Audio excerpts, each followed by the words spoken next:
Hello बच्चे लोग, कैसे हैं आप सभी। मैं हूं आपका friend and guide Krishna Tripathi और आज हम लोग करने वाले हैं अपना इंग्लिश लैंग्वेज का एक और सेशन जिसमें हम लोग बात करने वाले हैं जो रेस्ट ऑफ टेंसेस बचे थे उनके बारे में। स्टूडेंट, इस सेशन को पढ़ने से पहले तो ये मैं कुछ जानकारी आपको दे दूं कि आज का जो सेशन है उसमें हम केवल प्रेजेंट के जो 3 पार्ट बचे हैं रिमेनिंग वो कवर करेंगे। और दूसरी जो जानकारी ये है कि हम लोग टर्म 1 के अकॉर्डिंग सारे सब्जेक्ट के असर्शन, रीजन, एमसीक्यू क्वेश्चन और जितने भी सब्जेक्ट है लाइक केमिस्ट्री है आपका और सोशल स्टडीज है, इनके बहुत जल्द आपको वीडियो मिलने वाले हैं। तो कहीं मत जाइएगा, जुड़े रहिएगा हमारे चैनल के साथ और अपनी सक्सेस जर्नी को आगे बढ़ाइएगा। चलिए शुरू करते हैं अपना आज का सेशन। तो स्टूडेंट, आज के सेशन में अपने को क्या पढ़ना है, प्रेजेंट कंटिन्यूअस। लेकिन आपको याद होगा कि जो हमारा पहला सेशन हुआ था तो हम लोगों ने क्या डिस्कस किया था कि हमें टेंस क्यों पढ़ना चाहिए, इसकी इंपॉर्टेंस क्या है। और सेकेंड थिंग हम लोगों ने डिस्कस किया था कि प्रेजेंट इंडेफिनिट का अफर्मेटिव कैसे बनता है, राइट, नेगेटिव कैसे बनता है, इंटरोगेटिव हमें बनाना था और हम लोगों ने वहां से ड्रॉप कर दिया था, राइट। तो थोड़ा सा पहले रेस्ट ऑफ जो 2 पार्ट बचे थे प्रेजेंट इंडेफिनिट के, उन पार्ट्स को हम लोग क्लियर करेंगे और इसके बाद अपने नेक्स्ट पार्ट की तरफ चलेंगे। तो देखिए, इंटेरोगेटिव का स्ट्रक्चर मैंने आपको क्या बताया था। सिंपली अगर आपको याद होगा, इंटेरोगेटिव का स्ट्रक्चर मैंने बताया था कि कहां से स्टार्ट होता है। एक यस नो टाइप वाला होता है ना, और एक होता है क्वेश्चन वर्ड वाला। यस नो टाइप का जो स्ट्रक्चर होता है वो क्या बताया गया था, आपको बताया गया था कि इसकी जो स्टार्टिंग होती है वो कहां से होती है, हेल्पिंग वर्ब से, ठीक है। इसके बाद क्या लगता है, सब्जेक्ट लगता है, फिर इसके बाद मेन वर्ब लगता है, फिर ऑब्जेक्ट लगता है और फिर क्वेश्चन मार्क लगता है, राइट। ये स्ट्रक्चर मैंने आपको पहले ही जो सेशन हुआ था बता दिया था। तो देखो, अब हेल्पिंग वर्ब की जगह क्या रखना है अपने को, हमें पता चल गया था कि हेल्पिंग वर्ब क्या लगती है, डू और डज नेगेटिव के बाद, ठीक है। सब्जेक्ट की जगह क्या रखोगे, जो उस सेंटेंस का, मान लो हमें एसएसटी का, साइंस का कोई भी सेंटेंस फ्रेम करना है जो इंटेरोगेटिव होगा कि क्या लाइट किसी भी प्लेन सरफेस से स्ट्राइक करके वापस लौटती है। अगर आपको कुछ इस तरह सेंटेंस फॉर्मेट करना होगा तो सबसे पहले देखो अपन ने हेल्पिंग वर्ब प्लेस कराई, फिर सब्जेक्ट प्लेस कराया जो सेंटेंस में सब्जेक्ट होगा, फिर क्या फ्रेम कराया हम लोगों ने, मेन वर्ब कराई, फिर ऑब्जेक्ट कराई। अब मोस्ट ऑफ स्टूडेंट्स को यही नहीं पता होता सब्जेक्ट क्या है, तो शायद हम लोगों ने फर्स्ट वीडियो में इसको मिस कर दिया था। तो जरा समझते हैं क्या होता है फर्स्ट सब्जेक्ट। किसी भी सेंटेंस को हम लोग क्या करते हैं कि देखते हैं कि उसमें जो मेन वर्क कर रहा है, जो काम करने वाला है वो कौन है, और वही होगा सब्जेक्ट। जैसे मैं आपको पढ़ा रहा हूं, सपोज ये एक सेंटेंस है कि मैं आपको पढ़ा रहा हूं, तो इसमें पढ़ाने का काम कौन कर रहा है, जो मेन वर्क है वो कौन प्रोसीड कर रहा है, तो इट्स मैं, मतलब मी, राइट। तो मैं हो गया यहाँ पे subject, it mean that I, okay. तो सब्जेक्ट समझ में आ गया कि नहीं आ गया। किसी भी सेंटेंस का मेन कैंडिडेट या मैं समझ लूं मेन कैरेक्टर जो पूरे वर्क को प्रोसीड कर रहा होता है, that is subject, okay. What is main work, तो मेन वर्क क्या होती है, जो मेन वर्क होता है। आप तैयार कर सकते हैं कि जो भी मेन वर्क होगा वो होता है मेन वर्क। स्टूडेंट, अगर आप इस सेशन को इसलिए पढ़ रहे हैं कि आपके एग्जाम में आएगा तो थोड़ा सा आपको इस पे सोचने लायक बात है। क्यों, क्योंकि मैं आपको सिर्फ एग्जाम पॉइंट ऑफ व्यू से नहीं पढ़ा रहा हूं, मैं पढ़ा रहा हूं लाइक कोई भी सब्जेक्ट है हमारे पास, साइंस में है, ठीक है, सोशल स्टडीज में है, ठीक है, इंग्लिश लैंग्वेज लिटरेचर में है, लैंग्वेज में तो यूज है ही। तो क्या है कि उनका जो आंसर होगा वो आप अपने ओन लैंग्वेज में कहीं भी दे सकते हैं। जो पैटर्न है उसके अकॉर्डिंग तो नहीं, क्योंकि पैटर्न तो सारा एमसीक्यू है, लेकिन सिर्फ टर्म 1 का है ना, टर्म 2 तो अभी बचा हुआ है। क्या पता कि उस टाइम शायद कोविड ना है ना। आप लोग तो सोच के बैठे हैं कि सर अगर कंडीशन बिगड़ी तो सीबीएसई ने कहा कि एमसीक्यू होगा। खैर, तो ये सब बातें बात की है, बट अपन को क्या करना है, एक स्ट्रॉन्ग जो हमारी तैयारी होनी चाहिए वो स्ट्रॉन्ग होनी चाहिए, है ना। सभी तरह के जो प्रॉब्लम्स है उनसे फेस करने के लिए होना चाहिए। चलो, तो क्या हो गया, डू डज हो गया, सब्जेक्ट प्लेस कर दिया, मेन वर्क मैंने क्या बताया, मेन वर्क बताया। जैसे मैं आपको पढ़ा रहा हूं तो इसमें मेन वर्क क्या है, जो आए है वो कौन सा मेन वर्क कर रहा है, दैट इज पढ़ाना, मतलब कि जो मैं आपको जो बता रहा हूं तो that is main work. Object क्या होता है, ऑब्जेक्ट को यूज एकदम आसान भाषा में समझ लीजिए कि जैसे कि मैं आपको पढ़ा रहा हूं तो इसमें कोई ऑब्जेक्ट नहीं है, लेकिन मैं अगर कहता हूं कि मैं मंदिर की तरफ जा रहा हूं, मैं स्कूल जा रहा हूं, ठीक है, लाइट वैक्यूम से आ रही है, लाइट एक लॉन्गिट्यूडनल वेव है कि नहीं, तो क्या है, इनमें ऑब्जेक्ट है। तो अगर कोई भी जो फाइनल हमारा पोजीशन होता है किसी सब्जेक्ट को पहुंचने का, या यूं समझिए कि जो दूसरा सब्जेक्ट होता है किसी भी सेंटेंस में, राइट भाई, ऑब्जेक्ट कुछ अलग से तो होता नहीं है, या तो वो भी तो नाउन होता है। नाउन मतलब एवरीथिंग, कुछ भी हो सकता है, तो वो भी तो एक तरह का क्या है, सब्जेक्ट है। तो उसे हम लोग क्या बोलते हैं, ऑब्जेक्ट बोलते हैं, ठीक है। तो अब यस नो टाइप वाला तो हमने बता दिया, तो कोई भी स्ट्रक्चर आपको फ्रेम करना है, हेल्पिंग वर्ब उठा के रखो, डू प्लूरल, डज सिंगुलर में, सब्जेक्ट उठा के रखो, मेन वर्ब उठा के रखो, ऑब्जेक्ट उठा के रखो, और आपका सेंटेंस हो गया फ्रेम। ठीक है, अब बात करते हैं इंटेरोगेटिव टाइप 2 की, जिसमें आप यस नो में आंसर नहीं कर सकते हैं। आपको आंसर किसमें करना पड़ेगा? आपको आंसर करना पड़ेगा रीजन के साथ। जैसे why are you coming late, कि आप भैया लेट क्यों आ रहे हैं, तो आपको बताना पड़ेगा कि लेट क्यों आ रहे हैं। आप उसका आंसर ये नहीं दे सकते कि यस सर और नो सर। मैं कह दूं कि मैं आपको क्यों पढ़ा रहा हूं, तो मेरे पास रीजन है कि मैं आपको क्यों पढ़ा रहा हूं, क्योंकि मैं आपका अच्छा भविष्य चाहता हूं, अच्छा फ्यूचर चाहता हूं, तो रीजन है ना। अगर आप मेरे से पूछेंगे आप मुझे क्यों पढ़ा रहे हैं, क्या मैं आपसे आंसर कर सकता हूं क्या कि नहीं, यस, ऐसा कुछ हो सकता है क्या? नहीं हो सकता है ना। तो उसको हम लोग बोलते हैं क्वेश्चन इंटेरोगेटिव टाइप 2, और उसमें सिर्फ एक चीज ऐड हो जाती है, दैट इज क्वेश्चन वर्ड। जो भी क्वेश्चन वर्ड होगा वो यहाँ ऐड हो जाएगा, बाकी का जो स्ट्रक्चर रहेगा सेम। सपोज दैट उसमें कहीं नेगेटिव बात आ जाती है, तो नेगेटिव बात के लिए हमने क्या बताया था, सब्जेक्ट के बाद ऑलवेज नेगेटिव रहता है। इसमें इंटेरोगेटिव में ऑलवेज सब्जेक्ट के बाद नेगेटिव लगता है। तो ये हमारा यहां से क्या हो गया, प्रेजेंट एंड डेफिनेट के जो 4 पार्ट थे वो खत्म हो गए। कौन कौन से 4 पार्ट थे? पहला तो था असर्टिव, असर्टिव का 2 part, affirmative and negative. Second interrogative type 1 और इंटेरोगेटिव टाइप 2। राइट, ये क्लियर हो गया। आई होप आपको क्लियर हो गया होगा। ज्यादा इसमें टाइम वेस्ट नहीं करेंगे, क्योंकि देखो पहली चीज क्या है कि आपको ये थोड़ी बहुत तो इसके बारे में पहले से ही जानकारी थी, बस आपको एक शॉर्ट टर्म रिवीजन चाहिए। अगर नहीं चाहिए तो अगर आपने बिल्कुल नहीं पढ़ा है, पहली बार पढ़ रहे हैं, तो भी आपके लिए बहुत हेल्पफुल है, क्योंकि एकदम जीरो से हीरो पढ़ा रहा हूं मैं आपको। चलो अब बात करते हैं अपने दूसरे पार्ट की तरफ से, दूसरे भाई की तरफ से, है ना भाई। प्रेजेंट के पहले तो टेंस के 3 लड़के थे, प्रेजेंट पास्ट फ्यूचर, फिर प्रेजेंट की शादी हो गई तो कितने लोग आ गए, 4 लोग और आ गए, इंडेफिनिट, कंटीन्यूअस, परफेक्ट और परफेक्ट कंटीन्यूअस। फिर मैंने आपको बताया था कि पहले 4 प्रेजेंट के साथ रहते हैं 3 महीने के आसपास, फिर 3 महीने के पास्ट के आसपास। राइट, तो ये सिर्फ समझने के लिए था कि देखो ऐसा है कि जब ये प्रेजेंट के साथ रहेंगे तो प्रेजेंट की प्रॉपर्टी यूज करेंगे, है ना। मैंने आपको टूथपेस्ट का एग्जांपल भी दिया था कि मौसी के यहाँ जाओगे तो मौसी के घर का टूथपेस्ट इज यूज करोगे, है ना, कि अपना खुद टूथपेस्ट लेके जाओगे। अब बहुत एडवांस होते हैं कुछ लोग, यू नो, कभी कभी मैं खुद लेके जाता हूं तो वो चीज अलग की होगी। चलो देखो, तो प्रेजेंट कंटीन्यूअस अब दूसरे पार्ट में आ रहे हैं। तो कंटीन्यूअस का मतलब क्या है? ये एक इम्परफेक्ट टेंस होता है। कैसा होता है? इम्परफेक्ट, मतलब कि इसका काम चल रहा होता है, वर्क इन प्रोग्रेस। राइट, मैं स्कूल जा रहा हूं, तो मैं स्कूल जा रहा हूं का मतलब कि यस मैं भी स्कूल ना पहुंचा हूं और ना तो हो सकता है मैं ना निकला हूं, है ना। कि आपने मेरे को फोन किया कि सर आप क्या कर रहे हैं, तो मैंने बोल दिया स्कूल जा रहा हूं लेकिन निकलूंगा 10 मिनट बाद।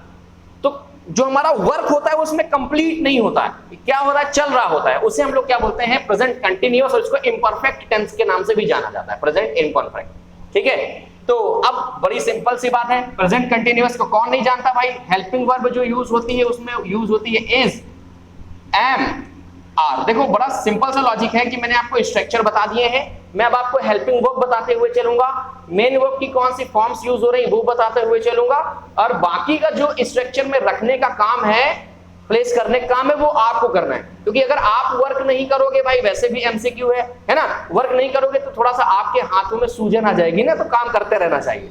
ओके, हेल्पिंग वर्ब तो ये हो गया हमारे पास is, am, are. Right, main verb क्या लगता है? मेन वर्ब की जो फॉर्म लगती है वो फर्स्ट फॉर्म लगती है। कौन सी फॉर्म लगती है? फर्स्ट फॉर्म, या इसी को हम लोग क्या बोलते हैं? Present participle. क्यों? क्योंकि फर्स्ट फॉर्म के साथ इसमें क्या लग जाता है? आईएनजी लग जाता है। क्या लग जाता है बच्चे लोग? आईएनजी लग जाता है। अब जो 4 स्ट्रक्चर मैंने बताए थे, subject plus helping verb plus main verb plus object, उठा के प्लेस कर दो, सिंपल बन गया। नेगेटिव लगाना है तो हेल्पिंग वर्ब के बाद नॉट लगा दो, इंटेरोगेटिव करना है तो टाइप 1 तो आप हेल्पिंग वर्ब पहले रख दो, बाकी का सब बाद में प्लेस कर दो, बाद में क्वेश्चन मार्क लगा दो। चलो अब प्रॉब्लम क्या आती है? वैसे ये प्रॉब्लम तो नहीं होगी क्योंकि ये सभी बच्चों को बेसिकली पता है कि इस किसके साथ यूज होता है? सिंगुलर सब्जेक्ट के साथ। एम किसके साथ यूज होता है? भैया ये इकलौता आदमी है, आई के साथ यूज होता है, और आर प्लूरल सब्जेक्ट के साथ यूज होता है। आई होप कि ये आपको पहले से जानकारी हो, नहीं है तो समझ लीजिए। राइट, और फर्स्ट फॉर्म का आईएनजी कौन सा वाला? प्रेजेंट पार्टिसिपल फॉर्म वाला, मतलब गो के साथ आईएनजी गोइंग, कम के साथ आईएनजी कमिंग, इस टाइप का। तो ये तो हो गया हमारे पास प्रेजेंट कंटीन्यूअस। कैसे पहचानोगे कोई भी वर्ब इम्परफेक्ट है? अगर आपको दिखाना है तो आप इस सेंटेंस, इस स्ट्रक्चर को फॉलो करके इसमें आप टेंस बना सकते हैं, फॉलो कर सकते हैं। ठीक है, चलो अब बात करते हैं प्रेजेंट परफेक्ट की। किसकी बात करते हैं? Present perfect. तो ये इम्परफेक्ट था तो इसलिए ये कैसा है? ये परफेक्ट है। ये कैसे भाई साहब है? ये परफेक्ट भाई साहब है। परफेक्ट मतलब कि जो वर्क है वो कैसा हो गया, कंप्लीट हो गया। और आपको पता है, जान के हैरानी होगी कि प्रेजेंट परफेक्ट थोड़ा सा पार्शियली पास्ट की तरह बिहेव करता है, ठीक है, पार्शियली, ठीक है। जब आगे आप पढ़ोगे कभी कंपटीशन वगैरह के लिए तो आपको इसको बहुत अच्छे से इसको बताया जाएगा। चलो देखते हैं आगे क्या होता है परफेक्ट में। परफेक्ट की जो हेल्पिंग वर्ब होती है ना बच्चे लोग, वो क्या होती है, ध्यान रखिएगा कि जब मैं आपको नरेशन कराऊंगा, एक्टिव पैसिव कराऊंगा, तो फिर ये आपको तैयार होना चाहिए कि परफेक्ट है तो परफेक्ट किस में चेंज होगा, कंटिन्यूअस है तो किस में चेंज होगा। कैसे पहचानोगे, उनकी हेल्पिंग वर्ब से आप पहचान जाओगे कि ये सेंटेंस प्रेजेंट परफेक्ट का है, ये प्रेजेंट कंटिन्यूअस का है, ये इंडेफिनिट का है, नेगेटिव है, राइट। पहचान जाओगे तो चेंज कर लोगे, नहीं पहचान पाओगे तो नहीं चेंज कर लोगे। बड़ी सिंपल सा लॉजिक है, तो इसलिए पहचानने की कोशिश करो। तो हेल्पिंग वर्ब इसमें क्या होगा, इसमें जो हेल्पिंग वर्ब होता है वो होता है हैज एंड हैव। तो इन दोनों में से कोई एक यूज होता है। हैज का यूज कहां होता है, सिंगुलर सब्जेक्ट के साथ, और हैव का यूज कहां होता है, प्लूरल सब्जेक्ट के साथ। अब एक थोड़ा सा कंफ्यूजन आता है कि आई हैव अ पेन, तो सर क्या ये परफेक्ट है? नो, ये परफेक्ट नहीं है। यहां पर हैव का जो मीनिंग है ना स्टूडेंट, वो क्या है, रखने के अर्थ में। Like I have a pen, कि मेरे पास एक पेन है। आपने basically class first second third में जब क्या लिखते थे, काउ के ऊपर ऐसे लिखते थे ना ऐसे, तो क्या लिखते थे, काउ हैज 4 legs, है ना, काउ हैज 2 ears लिखते थे। सबने लिखा है बचपन में, काउ के ऊपर ऐसे ऐसे ही लिखा जाता है भाई, पॉइंट वाइज पॉइंट करके। Cow has a long tail, है ना, काउ हैज आईज। ओके, तो हैज का और हैव का जो मतलब हो गया, तो वहां पर मतलब हो गया रखने के लिए, वो परफेक्ट नहीं है। परफेक्ट के लिए जब यूज होता है तो वहां पर वर्क डन कंप्लीट होता है। जो वर्क यहाँ पर इम्परफेक्ट हो रहा होता है वो यहाँ पर क्या होता है, कंप्लीट हो जाता है।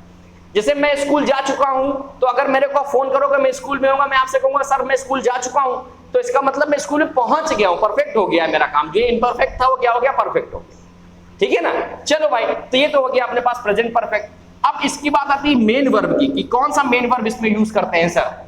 तो मेन वर्ब यूज करते हैं ऑलवेज, मेन वर्ब में कौन सा यूज करते हैं, थर्ड फॉर्म यूज करते हैं। कौन सा, गो वेंट गॉन वाला फॉर्म यूज करते हैं, गॉन वाला थर्ड फॉर्म, ठीक है।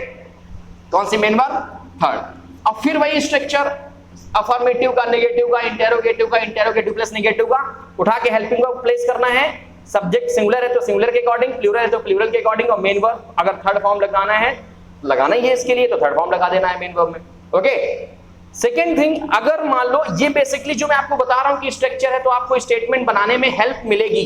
यस ऑफ कोर्स, अगर किसी सेंटेंस को आपको किसी भी टेंस में लिखना है तो उसमें आपको इससे हेल्प मिलेगी, कोई भी सब्जेक्ट के बारे में, ठीक है। अगर आप सीबीएसई के हैं, आईसीएसई के हैं, या यूपी बोर्ड इंग्लिश मीडियम के हैं, तब तो ये बहुत ज्यादा इंपॉर्टेंट है।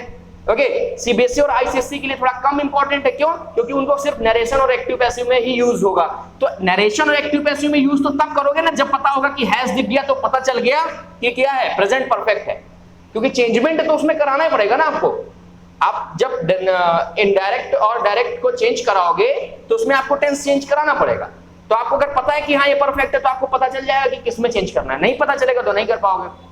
और रही बात यूपी बोर्ड इंग्लिश मीडियम की, तो उनको तो हिंदी से इंग्लिश और इंग्लिश टू हिंदी कन्वर्ट करने के लिए ही आता है एग्जाम में। तो उनके लिए जो मैं बता रहा हूं कि 4 स्ट्रक्चर रखो, ये करो, ये करो, ये करके देख लीजिएगा, सब कुछ क्लियर हो जाएगा। और आज के बाद कभी दिक्कत इसलिए भी नहीं होगी, आपने थंबनेल में तो देख ही लिया होगा, क्योंकि टेंस का पार्ट 1 ये कर रहे हैं। इंट्रोडक्शन मतलब इंट्रोडक्टरी क्लास हम पीछे कर चुके हैं हाफ एन आवर की, और इसके बाद हम लास्ट पार्ट लेके आएंगे जिसमें हम लोग फ्यूचर कंप्लीट करेंगे, पास्ट कंप्लीट करेंगे, और फिर एक और क्लास लेके आएंगे जिसमें हम लोग एक्सरसाइज करेंगे। तो ये 4 क्लासेस में मतलब आपका लगभग 1.5 से 2 घंटे में पूरा टेंस कंप्लीट। और ये कभी नहीं भूलोगे, जब मन चलेगा अपना उठा के देख लिया वीडियो। यार सिंपल तो है। एजुकेट स्विच में जुड़े तो आप सभी लोग हैं, अगर नहीं जुड़े तो फटाफट जाकर के सब्सक्राइब कर दीजिए, बेल आइकन को प्रेस करना बिल्कुल नहीं भूलिए। एक बार बोलूंगा, बार बार देखो बोलने की आदत है नहीं। चलो, ये क्लियर हो गया आपको प्रेजेंट परफेक्ट। अब बात करते हैं प्रेजेंट परफेक्ट कंटिन्यूअस। ये क्या है सर? तो प्रेजेंट परफेक्ट कंटिन्यूअस, जरा इतना अगर आप लोगों ने स्क्रीनशॉट या नोट कर लिया तो आगे हम लोग चलते हैं भाई, है ना।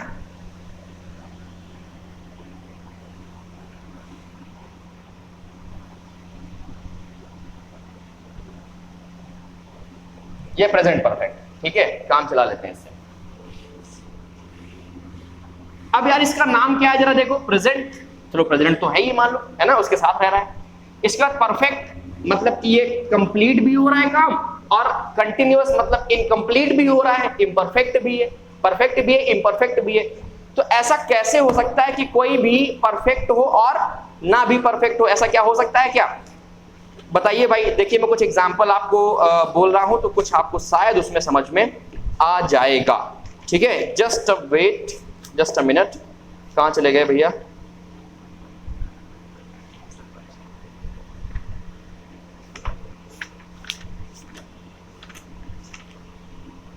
चलिए भाई देखते हैं।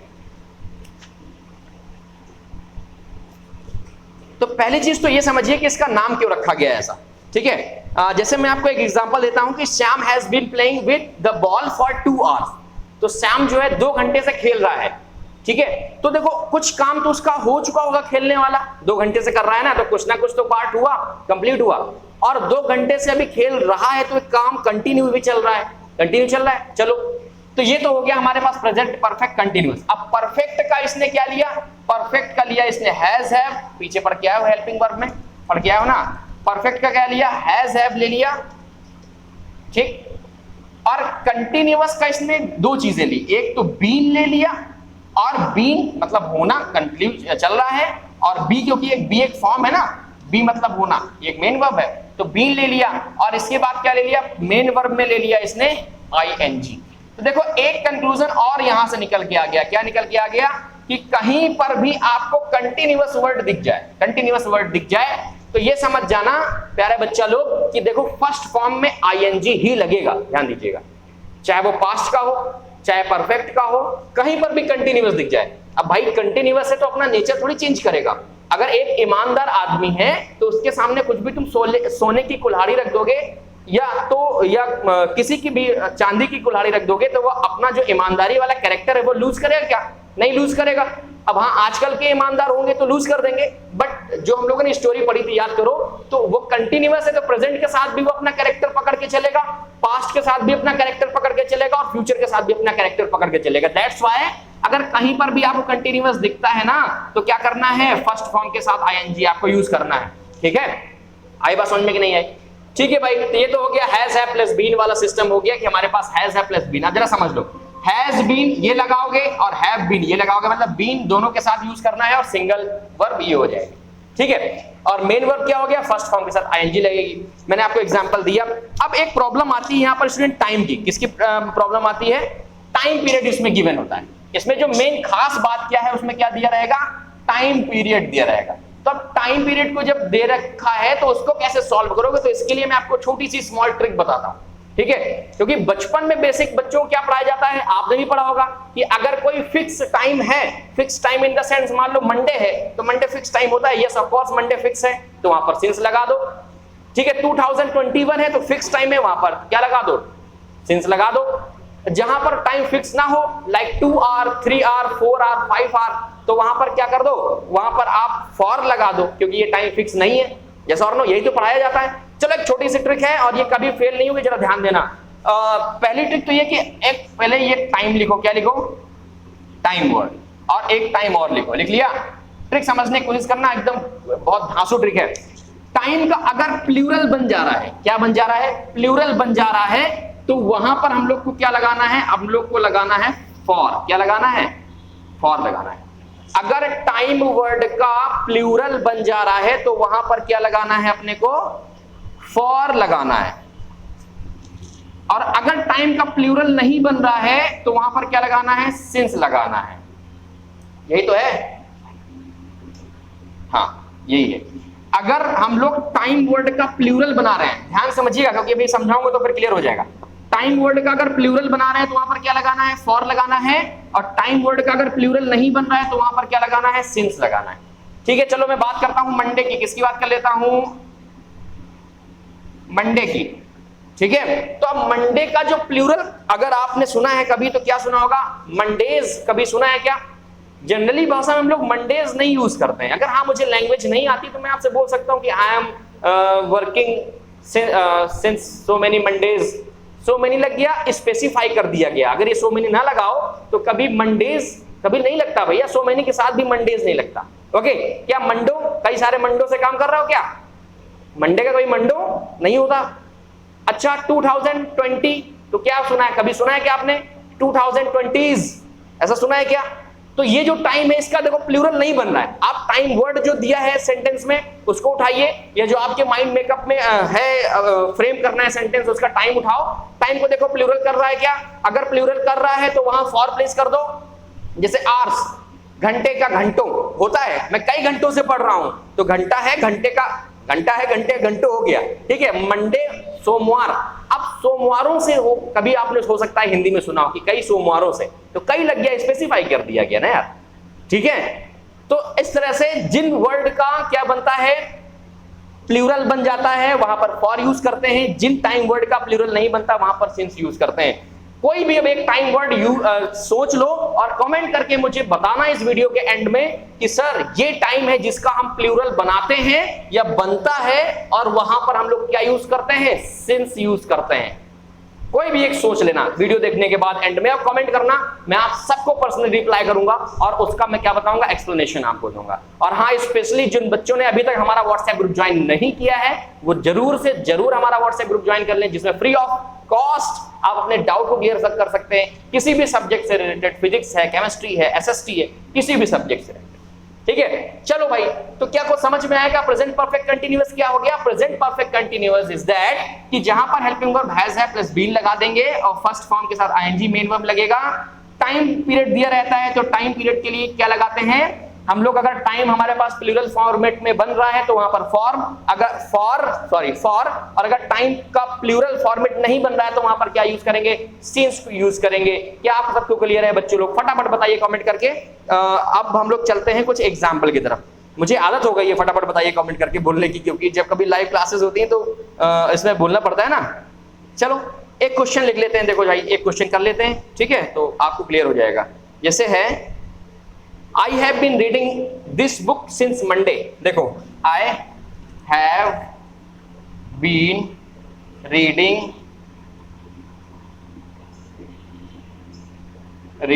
मैं रेस कर रहा हूं इसको, this book since